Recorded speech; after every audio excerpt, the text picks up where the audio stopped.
সাঁঝের মায়া লেখিকা দূরে দিলশাদ দোয়া পর্ব ১০। রুষা তোকে ফোন করেছিল ঈশান? নিয়াজের প্রশ্নে মাথা তুলল না ঈশান, ফোনের স্ক্রিনের দিকে চোখ রেখে উত্তর দিল, হুম। কিছু বলেছে তোকে? না, কি একটা পরে বলবে বলল ঈশান। রুষার বোধ হয় কিছু একটা হয়েছে। ঈশান মাথা তুলে নিয়াজের দিকে ফোনটা বন্ধ করে প্যান্টের পকেটে গুজিয়ে রাখে, স্থির দৃষ্টিতে তাকিয়ে থাকে। কি হয়েছে? আই গেস তুই রেগে যাস না প্লিজ। রাগার কথা না হলেই রাখবো না, বল। নিয়াজ উসখুস করলো কিছুক্ষণ, একবার তাকালো বাকি বন্ধুদের দিকে। সবাই মাথা ঝাঁকালো, নিয়াজকে বলতে বলল কিছু একটা। নিয়াজ ফিরে তাকালো আবার ঈশানের দিকে, ধীর গলায় বলল, আই গেস রুষা বিয়েটা করতে চাচ্ছে না ঈশান। ঈশানের কপাল কুঁচকে এলো। ঋষা বিয়ে করতে চাচ্ছে না? তোদেরকে বলল? ও তো আমাকে কিছু বলেনি। তাছাড়া বিয়ের এই কাহিনী শুরুটাও ওরই করা, আমার নয়। নিয়াজ শুকনো ঢোক গিলল এবার। এবার মুখ খুলল অনিমা। আমার সাথে কথা হয়েছে ওর, ইনফ্যাক্ট ওখানে ওরা সবাই ছিল আর কি। তুই এসে পৌঁছাবার আগে আমরাই কল করেছিলাম খোঁজ খবর নিতে আর কি। ওকে স্বাভাবিক লাগলো না, কথাবার্তা কেমন একটা। তোদের বিষয়টা নিয়ে আপসেট। ঈশান কথাবার্তার মাথা মুন্ডু কিচ্ছু বুঝতে পারছে না। রুষার সাথে তার কি হবে? কিছুই না, সবই নর্মাল। এসব কথার মানে কি? আমার সাথে ওর কিচ্ছু হয়নি, কিচ্ছু না। বাড়ি আসার পর ৩ বার কল করেছি ওর বাবার খোঁজ নিতে। ইভেন ওর যে আমার বাসায় আসার কথা ছিল, হুট করে ও ক্যান্সেল করলো। মানে করতে হলো আর কি। এটা নিয়েও আমি ওকে কিচ্ছু বলিনি। কোনো সমস্যাই হয়নি ওর আমার মধ্যে। তাহলে কেন মনে হলো তোদের এসব? অনিমা এবার সবার দিকে তাকিয়ে নিল একবার, ফের ঈশানের দিকে তাকিয়ে বলল, শোন ঈশান, মেয়ে মানুষ তো আমি। ঋতু আছে, ওকেও জিজ্ঞেস কর। ওর কথাবার্তার ধরন স্পষ্ট, ও কিছু একটা নিয়ে স্যাটিসফাইড নয়। ঈশান বাঁকা হাসে, বাতাসে এলোমেলো হওয়া চুলগুলো দুহাতে ঠেলে পিছনে দেয়। কি আশ্চর্য, সেটা ও না বললে বুঝবো কিভাবে? আমি তো আমার দিক থেকে ঠিকই আছি। আগে প্রেম প্রেম করতো, তখনও রাগ করিনি। পরে প্রেমিকা হিসেবে সবাইকে পরিচয় দিত, সেটাও কিছু বলিনি। একটা সময় মনে হয় ঠিক হয়ে যাবে, হয়নি। ওর ওপর তখনও রাগ করিনি, বরং তোদের কথাই নিজেকে বুঝিয়েছি মেয়েটা ভালো। আর দিন শেষে পরিবার তো চাপ দেবেই বিয়ে নিয়ে। আমার লাইফে মেয়ে, প্রেম, ভালোবাসা এসবের জন্য আলাদা সময় কোথায়? সব যে নেই, মেয়ে থাকতে চাচ্ছে, থাকুক, দেখা যাবে পরে। তারপর নিজ থেকেই থেকে গেছে ও। আমার দিক থেকে কোনো প্রেশার এক্সপেকটেশন ওর ওপর ছিল না। ওকেও রাখতে নিষেধ করেছিলাম। এখন আবার হুট করে বিয়ের কথা। ওকে সেটাও ভেবে দেখলাম, ঠিক আছে করব বিয়ে। এখন নিজে থেকে আবার ওর এসব মনে হওয়ার কারণ কি? এত বছরে মনে হয়নি ওর?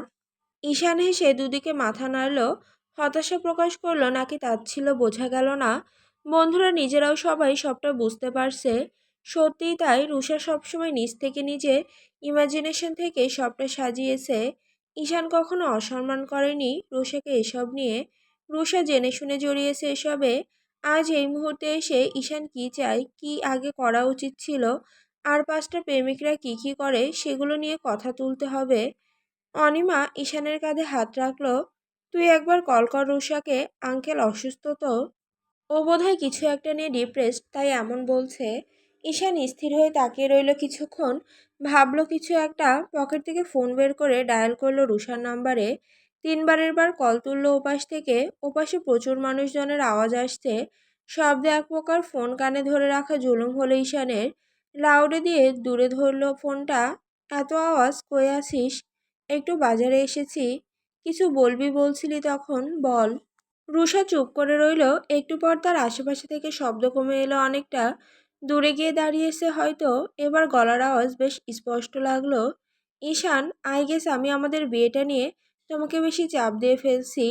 এমনটা মনে হওয়ার কারণ, অনেক কারণ। সেটা এত বছরে কেন মনে হয়নি জানি না। কবে থেকে মনে হচ্ছে হঠাৎ করেই। বেশ, এখন। রুষা ঈশানের এহেন নির্বিকার ভঙ্গির পিঠে আর কি বলবে গোছাচ্ছে হয়তো। খানিক সময় নিয়ে বলল, তুমি আমাকে ভালোবাসোনি কখনো, বেসেছ কি? বিয়ের পর হয়তো বাসতাম, ওটা পরের কথা, আগের কথা বলছি। এখন না। তবে বিয়েটায় রাজি হয়েছো কেন? অ্যারেঞ্জ ম্যারেজ করে না মানুষ। রুষা হেসে ফেলল, হাসিটার অর্থ কি ধরা গেল না। তার মানে এতদিন আমার সাথে এসব কি ছিল? ঈশান বিরক্ত হচ্ছে এখন। মেয়ে মানুষের হেয়ালির সাথে সে পরিচিত নয়, পছন্দও করে না। কি ছিল? আমি বলেছি কিছু ছিল, নাকি আমি সবসময় বলে এসেছি একতরফা এক্সপেকটেশনাল না রাখতে? তুই রেখেছিস, আমি কোনো ইশারা দিয়েছি, আশা দিয়েছি, তারপরও তুই বলতি তুই এভাবেই খুশি। ওকে ডান থাকলি, তারপর তোর সম্মানের কথা ভেবেই তোরই বাকি অনুরোধে রাজি হলাম। জিতলি সব দিক থেকে তুই, অথচ আজ ব্লেম আমাকেই করছিস। আমি আর জিততে চাই না এমন জিত আমার দরকার নেই। সেটা তোর চাওয়া, তোর বিষয়। আমি কি বলছি বুঝতে পারছো? বিয়েটা চাস না তাই তো? রুষা আবার চুপ করে রইল, তারপর মিনমিনে বলল, হ্যাঁ চাই না। ওকে। তোমার কষ্ট হবে না? ঈশান নিঃশব্দে হাসলো। আমি তো ভেবেছিলাম আমার থেকে বেশি কষ্ট তোর হবে, হচ্ছে না। রুষা বোধহয় কেঁদে ফেললো এবার। কথা শোনা যাচ্ছে না, ঘন ঘন নাক টানার আওয়াজ আসছে। কান্না বোধহয় বুঝতে দিতে যাচ্ছে না। নিজেকে ধাতস্থ করে নিল, জোরে শ্বাস নিল। আমি অনেক ভেবেচিন্তে সিদ্ধান্ত নিয়েছি ঈশান, কোনো হুটহাট সিদ্ধান্ত নয় কিন্তু। আর ইয়ার্কি ভেবে ভুল করো না। এমন মজা তুই কখনো করিস না, তাই সিরিয়াসভাবে নিলাম। কারণ জানতে চাইবে না? না, এটা তোর সিদ্ধান্ত। জোর জবরদস্তি আমার ডিকশনারিতে নেই। তুই নিজ ইচ্ছেতে এসেছিলি, নিজ ইচ্ছেই যাবি। Your wish. আমার ফিলিংস কম মনে হচ্ছে না কিছু, তাই হয়তো। রুষার ঈশানের জবাবটা হয়তো মন মতো হলো না। জানতাম এটাই বলবে তুমি, অথচ একটা মেয়ে কি চাই জানো? তুমি ধরে রাখার চেষ্টা করছো, কিন্তু ঈশান আরশার তো সেটা করবে না। সেটা তো তার ক্যারেক্টারের সাথে যায় না। হুম, যায় না কথাটা বোধহয় ঠিক নয়। যাবে আসবে হয়তো কারোর জন্য কখনো, কিন্তু সেটা আমি নই, সেই ভাগ্যবান অন্য নারী হয়তো। ঈশান উত্তর দেয় না, ভালো লাগছে না এইসব আবেগের কথাবার্তা। মেয়েটা একা একাই সবটা জটিল বানাচ্ছে। তার ভূমিকা কোথায় এখানে? দোষটাই বা কি? তাকে কি করতে বলছে মেয়েটা? এমন তো নয় সে অন্য মেয়ে নিয়ে কখনো কাহিনী করেছে, কখনো না। রুষাকে ভালোবাসে না মানে এমন নয় যে অন্য নারী আছে। রুষার প্রতি সেই ফিলিংস তার আসেইনি, ধরে নিয়েছিল হালাল সম্পর্কে গেলে আপনা আপনি চলে আসবে সেটা। ধর তোকে ধরে রাখার চেষ্টা করলাম, এখন তুই থাকবি? তুমি করবে না? সেটা জিজ্ঞেস করিনি, আমার কথা উত্তর দে রুষা। আগে থাকতাম হয়তো, এখন হয়তো না। ঈশান শব্দ করে হেসে ফেলল, এই হাসিতে তাচ্ছিল্য মেশা সবটাই। আমি এখন হাজার চেষ্টা করলেও তুই থাকবি না রুষা। তোর ব্যাপারটা অন্য, যেটা বলছিস না, কথা ঘুরিয়ে আমার দিকে ব্লেম ঠেলে দিয়ে পালাচ্ছিস। রুষা আশ্চর্যভাবে চুপ করে রইল। সবাই স্পষ্ট বুঝতে পারল ঈশানের কথাটা সত্যি, বিষয়টা অন্য। ঈশান রাশভারী গলায় বলল, best of luck Rusha, as a friend আছি সব সময় আমি। আমরা ঈশান কল কেটে ফোনটা পাশে রাখে। সব বন্ধুরা হাঁ করে শুনছিল এতক্ষণ সবটাই। সবাই এক প্রকার হতবিহ্বল রুষার কথাই। এই মেয়ে এই জীবনে কখনো ঈশানকে ছাড়বে, এটা হয়তো কারোর স্বপ্নও ছিল না। অসম্ভব ব্যাপার স্যাপার। তবে এখন স্পষ্ট এটাও বুঝতে পারছে, রুষা যা বলেছে সত্যি সিরিয়াসভাবে বলছে। ঈশান অস্বাভাবিক চোখে তাকালো সবার দিকে। সবকটা থ মেরে তাকিয়ে আছে তার দিকে। নিয়াজ, অনিমা, সাজিদ, নাইম, ঋতু সকাল সকাল ঈশানকে নিয়ে এসেছে ওদের এলাকার হাই স্কুল মাঠে। ছোটবেলায় এখানকার স্টুডেন্ট ছিল ওরা সবাই। ফ্রেন্ড সার্কেলের মধ্যে শুধু ইকবাল আর রুষার বাড়ি অন্য জেলায়। তাছাড়া বাকি সবাই ছোট থেকে একসাথে বড় হয়েছে। সময় স্রোতে সবাই এখন সাকসেস। কালে ভদ্রে দেখা হয় আর কি। আর দেখা হলে কি গ্রামের এই মাঠে বসে আড্ডাটা হয় নাকি শহরে? সবাই উচ্চপদস্থ চাকরি করে, শহরে দেখা করতে গেলেও যায় সব হাইফাই রেস্তোরাঁতে। যতই হোক তারা নিজেরা গ্রামের মানুষ। গ্রামের মাঠে ঘাটে আড্ডাটা তারা ভুলবে কেন? ঈশান যদিও আসতে চাচ্ছিল না আজ, ওর দাদিকে গতকালই হাসপাতাল থেকে আনা হয়েছে। কিন্তু বন্ধুদের জোরাজোরিতে এসে বসেছে ওদের আড্ডায়। সে যদিও বরাবরই গম্ভীর হয়ে থাকে, বাকিরা হই হট্টগোল করলেও তাকে কখনো চিৎকার চেঁচামেচি করে সেসবে যোগ দিতে দেখা যায় না। বড়জোর হেসে পাগলামি দেখে বন্ধুগুলোর। রুষার কথায় ঈশানের কোনো ভাবান্তর না দেখে সজোরে ধাক্কা দিল নিয়াজ। কিরে বেটা, স্যাকা তো খাইলে একটা, বেশি কষ্ট হচ্ছে? ঈশান মুখ বাঁকিয়ে তাকালো। বেয়াদবগুলো জানে সবটাই, তবুও অযথা কথা বাড়াবে। কষ্ট হলে যে ভাঙলো বিয়ে তার হচ্ছে, সেটা ভালো মতো জানিস তোরা। আমার কিচ্ছু এসে যায় না। সবাই মানল বিষয়টা। ঈশান কখনো ভালোবাসেনি রুষাকে, নিজ মুখেও কখনো বলেনি ওদের সম্পর্ক আছে। ঈশানের দিক থেকে সত্যি ছিল না কিছু, তবে মেয়ে হিসেবে, বন্ধু হিসেবে তাকে ভালোবাসে, সেই হিসেবে সম্মানটা দিত সবসময় রুষাকে। ঋতু গম্ভীর পরিস্থিতি সামলানোর জন্য ধাক্কা দিল নাইমকে। নাইম ঈশানের গায়ে হেলান দিয়ে বসলো খানিকটা।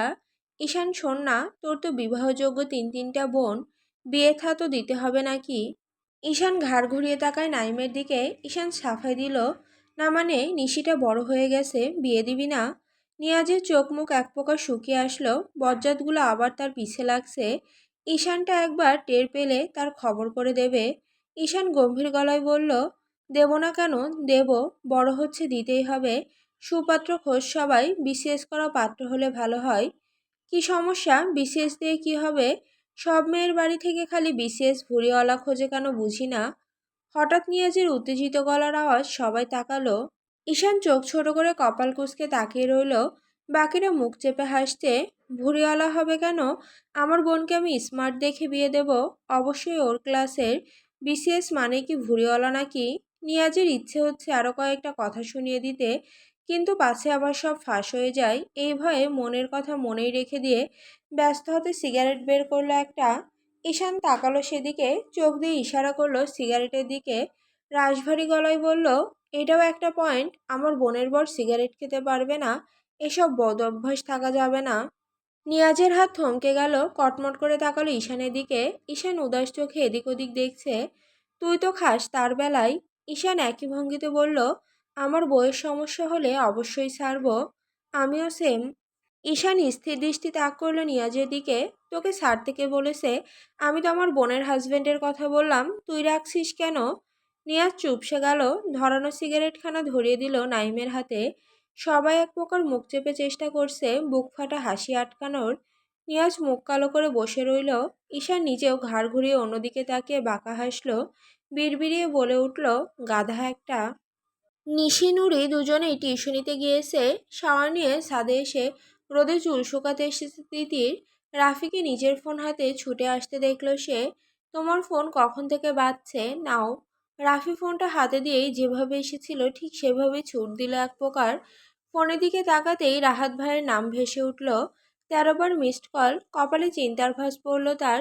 সে নিজেও সাথে সাথে কল ব্যাক করলো। লাগাতার রিং হচ্ছে, ওপাশ থেকে ফোন তুলছে না কেউ। হাতে ডাম্বেলখানা নিয়ে ছাদে আসতেই ঈশানের চোখ পড়ল ছাদের রেলিংয়ের পাশে হেলান দিয়ে দাঁড়িয়ে থাকা এক সুন্দরী কিশোরীর।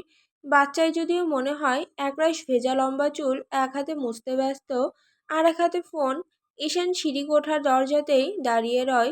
কি স্নিগ্ধ দেখাচ্ছে মেয়েটাকে। এই মেয়েকে দেখে কেন জানি তার বোন বোন ফিলিংসটা আসতে চায় না। এটা উচিত নয়, তারও বা কী দোষ? বাকি বোনগুলোর মতো এর সাথে কখনো সেরকম সম্পর্ক ছিল কি? ছিল না। না তো ছোটবেলায় কখনো বোনের মতো ব্যবহার করত।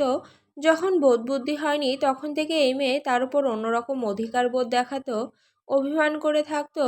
নিশি নুরিকে যেমন কলিপিঠে ভাইয়ের মতো বড় করেছে, এই মেয়ে ততটা দূরে দূরে থেকেছে ভাই বোনের সম্পর্ক থেকে। যেন আর মাঝখানে এতগুলো বছরের দূরত্ব তো রয়েছেই। ঈশান তিতিরকে দেখেও না দেখার ভাব করে ছাদের এক সাইডে চলে আসলো। তিতির হুট করে ঈশানকে ছাদে দেখে চমকে উঠল এক প্রকার। ঈশান উল্টো ঘুরে এক্সারসাইজ করছে। তিতির মুখ বাঁকালো, পাগল নাকি লোকটা? ভর দুপুরে এক্সারসাইজ করে কে? এই লোকের সব কিছু উল্টোপাল্টা। সে নিজেও না দেখার অভিনয় করে ঘাড় ঘুরিয়ে রাখলো। হঠাৎ ফোনখানা বেজে উঠল তিতিরের। রাহাত ভাই ফোন দিয়েছেন। সাথে সাথে রিসিভ করলো কলখানা। হ্যালো রাহাত ভাই। তিতিরের মুখে আহেন ডাক শুনে ঈশানের হাত থেমে গেল। শব্দহীন হওয়ার চেষ্টা করলো খানিকটা। নিজের অজান্তে ইচ্ছে হলো মেয়েটার ফোনালাপ শোনার। কবে যাচ্ছেন তাহলে? বিকেলে ফ্লাইট। ওখান থেকে ওখান থেকে মায়ের শরীরের অবস্থা বুঝে যদি দেশে আনা যায় আনবো, না হলে সিঙ্গাপুর নেব। ঠিক আছে, খেয়াল রাখবেন আন্টির আর নিজেরও। ফোন রাখলো তিতির, দীর্ঘশ্বাস ফেলল। রাহাতের মা গিয়েছিলেন হজে, ওখানে গিয়ে হার্ট অ্যাটাক করে স্থানীয় হাসপাতালে ভর্তি। রাহাতের খবর পাঠানো হয়েছে আজকে সকালেই। মায়ের খবর পেয়ে হন্তদন্ত হয়ে আজকেই তাকে দেশের বাইরে ছুটতে হচ্ছে। কবে ফিরবে তার নিশ্চয়তাও দিতে পারছেন না। তিতিরের ভীষণ মন খারাপ হলো রাহাতের মায়ের জন্য। রাহাত ভাই আর তার বোনের ওই মাটা ছাড়া সাতকুলে বোধহয় আর কেউ নেই। রাহাত ভাই অন্তত সেটাই বলতো। তিতির ঈশানকে দেখলো এক নজর, গায়ের ওড়নাটা ঠিকঠাক করে এগিয়ে গেল তার কাছে। চওড়া রেলিংয়ে পা ঝুলিয়ে বসলো। ঈশান ঘাড় ঘুরিয়ে দেখলো, ধমকে উঠল, ওটা তো দোলনা পেয়েছিস, নাম। তিতির নামলো না, পা দোলাতে দোলাতে বলল, এখানে বসার আমার অভ্যাস আছে, কিচ্ছু হবে না। ঈশান বিরক্ত চোখে তাকালো। গাধা কোথাকার, এখান থেকে হুট করে পড়ে গেলে কি হবে আন্দাজ আছে এর? চোখ গরম করে আবার ধমক দিল, নামতে বললাম নাম। পড়বো না আমি এখান থেকে, আগে উঠেছি। অ্যাক্সিডেন্ট কি রোজ রোজ হয়? সাবধানে থাকতে ক্ষতি কি? নামতে বলেছি আমি। তিতির ঠোঁট উল্টায়। তা ঠিক, তবে সামনে আপনি আছেন তো, এরকম গাট্টা গোট্টা বডি বানিয়েছেন। আপনার সামনে থেকে যদি আপনারই ছোট বোন পড়ে যায়, ধরবেন না? ঈশানের মাঝে মধ্যে এই মেয়ের কথাবার্তা অসহ্য লাগে। যেমন এখন লাগছে, তুই ছাদ থেকে গড়িয়ে পড়বি আর আমি তোকে ধরবো, এর জন্য আমি বডি বানিয়েছি। বেশি বোঝেন সেটা কখন বললাম আমি? এখনকার কথা বলছি। আর বোনকে যদি নাই বাঁচাতে পারেন, তাহলে এমন দেহ বানানোর ফজিলত কি? আমার দেহের ফজিলত আমার বউ বুঝবে, তোর বুঝতে হবে না। ছি, কী সব কথা! এখানে সিয়ের কি দেখলি? বোনের সামনে বউয়ের গল্প করতে লজ্জা করে না? ঈশানের এই মুহূর্তে মেয়েটাকে কষিয়ে চড় মারতে মন চাচ্ছে। এক লাইনে কম করে হলেও দুবার করে বোন বোন শুরু করেছে। মহা সমস্যা। অবশ্য বনিত হয়, তার শুনতে ভালো লাগছে না কেন? আজকাল নিজের মনটার মতিগতিও বোঝে না সে। যা তো সামনে থেকে কাজ করতে দে। তিতির হাত বাড়িয়ে আম গাছের পাতা টান দিল। এক ঝাঁক ময়লা এসে পড়ল ঈশানের মাথায়। ঈশান এগিয়ে গেল রাগে কান ধরে টান দিতে। তিতির নিজের ভয়ে চোখ মুখ খিচে বন্ধ করে নিল। এক প্রকার চেঁচিয়ে উঠল, মারবেন না, মারবেন না, ভুলে হয়ে গেছে। ঈশান বিরক্ত মুখে দাঁত কিরমির করতে করতে গা ঝেড়ে সরে দাঁড়ালো। বুকে আড়াআড়ি হাত ভাঁজ করে তপ্ত চোখে তাকালো তিতিরের দিকে। তোকে এখান থেকে যেতে বললাম না? ভাইয়া, আপনি বড্ড খিটখিট করেন। ছোট বোনদের সাথে এমন ব্যবহার অন্যায়। হায় খোদা, আবার বোন! এই মেয়ে কি কোনোভাবে তার অজান্তে তার বেয়াদব মনটার সাথে কোনো আলাপ আলোচনা করেছে নাকি? সে যে বারবার বোন বোন করা পছন্দ করছে না, এটা কি মেয়েটা টের পেয়েছে? না হলে এমন ভাইয়া ডেকে মাথা খাচ্ছে কেন? আগের থেকে গলার দ্বিগুণ গম্ভীর করে ধমক দিল ঈশান। ভাই বোন করে হেদিয়ে না মরে বিদায় হতো সামনে থেকে। কি আজব, ভাইয়া লাগেন ভাইয়া ডাকবো না, পরে আবার বলবেন বেয়াদব। তা আমি মানবো কেন? মানতে হবে না তোর, বাপ লাগিয়ে আমি সর। আস্তাগফিরুল্লাহ, আল্লাহ রহম নাজিল করুক আপনার উপর। কথাবার্তা বুঝে বলেন না নাকি? ঈশানের ধৈর্যের বাঁধ ভেঙে যাচ্ছে এবার। এই মেয়েকে দেখে আজকাল অবাক হয় সে। এমন বাচাল কবে থেকে হলো মেয়েটা? আগে তো এমন ছিল না। মোদ্দা কথা, তার সামনে তো এমন কখনো করতো না। এখন জ্বালিয়ে মারছে পুরো। ঈশান চোখ ফিরিয়ে নিল তিতিরের থেকে, সরে দাঁড়ালো, নিজের কাজে মন দিল। তিতির একগালে হেসে চোখ রাখলো নিজের ফোনে। হঠাৎ বেশ কিছুক্ষণ পর এক নজর চোখ তুলে নামিয়ে নিতে বুকটা ধক করে উঠল। ফট করে আবার চোখ তুলল সে। এতক্ষণ খেয়াল করেনি ঈশান বেশ খানিকটা দূরে গিয়ে এক্সারসাইজ করছে। সমস্যা সেটা নয়, সমস্যা হলো গায়ের টি শার্ট খুলে রেলিংয়ে ঝোলানো। এই মুহূর্তে শুধু একটা কালো ট্রাউজার জড়ানো কোমরে, তাও নাভির বেশ খানিকটা নিচের দিকে। তিতিরের বুকের ভেতর ধুকপুকানি শব্দ বোধ হয় বাইরে থেকেও শোনা যাচ্ছে। হাঁ করে তাকিয়ে আছে সামনের পুরুষটার দিকে। ঘেমে নেই একাকার, চুল থেকে টপ টপ করে ঘাম ঝরে পড়ছে। প্রতিবার পুশ আপের সাথে পেশিগুলো ফুলে ফেঁপে উঠছে। ঘামে চিকচিক করছে পেশিবহুল শরীরখানা। নিয়মিত শরীরচর্চার ছাপ স্পষ্ট পুরে শরীর জুড়ে। ঈশান উঠে দাঁড়াতেই চোখ গেল তিতিরের দিকে। হাঁ করে তাকিয়ে আছে, গিলে খাবে যেন। কপাল কুঁচকে তাকিয়ে রইল। এগিয়ে আসলো খানিকটা ওর দিকে। না, কোনো হেলদোল নেই, একই দৃষ্টিতে তাকিয়ে আছে। ঈশানের নিজেরও আনিজি লাগছে। আরেকটু এগিয়ে এক হাত রাখলো রেলিংয়ে। তুড়ি বাজালো তিতিরের মুখের সামনে। চমকে উঠল। ঈশানকে নিমিষে একদম সামনে দেখে পেছনে হেলে গেল খানিকটা। পড়ে যাবে খেয়াল করতে এক হাত কোমর পেঁচিয়ে ধরল ঈশান। হ্যাঁচকা টানে সমানে এসে ঘামে ভেজা বুকের সাথে ধাক্কা খেল তিতির।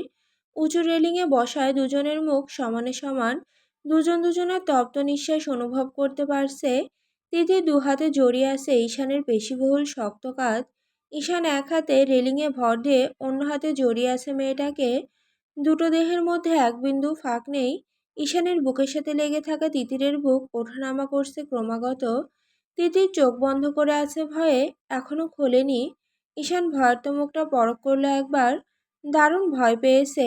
তিতিরের কপাল থেকে শুরু করে দৃষ্টি নামলো ধীরে ধীরে নিচের দিকে। ঠোঁট কামড়ে ধরে আছে, যথারীতি হ্যাঁচকা টানে। ওড়না সেই ফাঁসের দড়ির মতো গলায় আটকে আছে। যেখানে থাকা দরকার সেখানে নেই। একইভাবে ঈশানের নিজের শরীরের ঘামে ইতিমধ্যেই ভিজে উঠেছে। মেয়েটার স্কাই ব্লু কালার জামাখানা। ঈশান ঘোর লাগা চোখ সরাতে পারল না। চোখ আটকে রইল তার আর তিতিরের বিদ্রোহ প্রকাশে ব্যস্ত লাগাতার ওঠানামা করা ফাঁকাবিহীন বুক জোড়ার দিকে। তিতির রীতিমতো হাঁপাচ্ছে, ভয়ে নাকি ঈশানের এহেনে গভীর ছোঁয়ায় তার বুকের ভেতরের হৃৎপিণ্ডটা ঠিকরে বেরিয়ে আসতে চাইছে। খালি গায়ে স্পষ্ট দৃশ্যমান সে ওঠানামা। তিতিরেরও তাই নারীদেহের আকর্ষণীয় অংশটুকু আরও আকর্ষণ করতে ব্যস্ত যেন। ঈশান ধীরে ধীরে আবার মুখ তুলে তাকালো তিতিরের মুখের ওপর। কোমরে ধরে রাখা হাতটি মেয়েটার ভেজা চুলের পানিতে ভিজে গেছে পুরো। অন্য হাতে তিতিরের মুখের ওপরে চুলগুলো সরিয়ে কানে গুজল। তিতির কানে ঠান্ডা হাতের এমন নরম স্পর্শে কেঁপে উঠল। পিটপিট করে তাকালো। ঈশান একদম তার মুখ বরাবরই। এতক্ষণেই খেয়াল হলো শক্ত করে চেপে ধরে আছে তার কোমর। পড়ে যাবে এই রেশ কেটে গেছে এতক্ষণে। কোমরের স্পর্শটা এখন ভয় ধরাচ্ছে কেমন একটা। দুহাত কাঁধ ছেড়ে দিল ঈশানের। বুকের ওপর কাপা হাত রেখে ধাক্কা দিল। মিনমিন গলায় বলল, নামতে দিন। ঈশান নড়চড় করল না একটু, আর না তো নজর সরালো। তিতির একইভাবে আবার ধাক্কা দিতে কোমরে আরো জোরে চাপ অনুভব করল। ঈশান শক্ত করে চেপে ধরেছে। ব্যথায় মৃদু আর্তনাদ করে উঠল তিতির। আহ, লাগছে তো, আস্তে ধরুন, নামতে দিন। ঈশানের কি হলো কে জানে, ডান হাতের বৃদ্ধাঙ্গুলি চেপে ধরল তিতিরের ঠোঁটের ওপর। হাঙ্কি স্বরে বলে উঠল, ইস, এমন সাউন্ড দিচ্ছিস কেন? সমস্যা হচ্ছে আমার। তিতির চোখ বড় বড় করে ফেলল। ঈশানের কথার টান ধরতে না পারার মতো নির্বিষে মোটেই নয়। ঠোঁট চেপে ধরল লজ্জায়। প্লিজ ঈশান ভাই, নামান। এবার বোধহয় কথাটা কাজে দিল। এহেন মুহূর্তে ভাই ডাক শুনে হয়তো হুঁশ ফিরল ঈশানের। কি অবস্থায় আছে দুজন খেয়াল হতে হ্যাঁচকা টানে নামিয়ে এক প্রকার ধাক্কা দিয়ে দূরে সরিয়ে দিল তিতিরকে। চোখ মুখ লাল হয়ে গেছে মেয়েটার। সামনে জামা একদম ঈশানের ঘামে ভিজে উঠছে। তিতির নিজেও খেয়াল করলো সেটা। শরীরের ভাঁজ থেকে শুরু করে আরও অনেক কিছুই বেশ দৃশ্যমান হয়ে ফুটে উঠেছে। তিতির ফট করে ওড়না টেনে নামালো। জর্জেট ওড়নাখানায় লাভের লাভ খুব একটা হলো না। ঘুরে দাঁড়ালো উল্টো হয়ে। ঈশানের এই মুহূর্তে আকাশ পাতাল এক করে রাগ হওয়ার কথা, কিন্তু কি আশ্চর্য, হচ্ছে না কেন। সে থ মেরে দাঁড়িয়ে আছে। পুরুষ মানুষ এই একটা জায়গাতেই হুঁশ হয় বোধ হয়, কিন্তু এমন তো আগে হয়নি। রুশাইয়ের আগে একবার সুইমিং পুলে পড়ে গেছিল, সেই তুলেছে। কই, এমন ফিলিংস তো হয়নি। হওয়া তো তখন উচিত ছিল, তখন না হয়ে এখন হচ্ছে, কারণ কি? এখন এমন ফিল হওয়া রীতিমতো অন্যায়। এই মেয়ের ওপর তো আরও। কি করছিল সে এতক্ষণ? কি করতে যাচ্ছিল? কোনো খেয়ালে ছিল? কোথায় হারিয়ে গেছিল? আর একটু জন্য অঘটন ঘটায়নি সে? ঈশান পাশ ফিরল, টি শার্ট গায়ে জড়ালো। না ঘুরেই ভারী গলায় বলল, নিচে যা, সোজা রুমে যাবি। তিতির বোধহয় এটার অপেক্ষাতেই ছিল, দেরি করল না এক মুহূর্ত। দ্রুত পায়ে নেমে গেল ছাদ থেকে। ঈশান জোরে শ্বাস ছাড়ল। দুপা পিছিয়ে সজোরে ধাক্কা খেল রেলিংয়ে। দাঁড়িয়ে রইল ওভাবে থ মেরে। কিছু একটা ভুলভাল ঘটছে আজকাল, যেটা সে ধরতে পারছে না।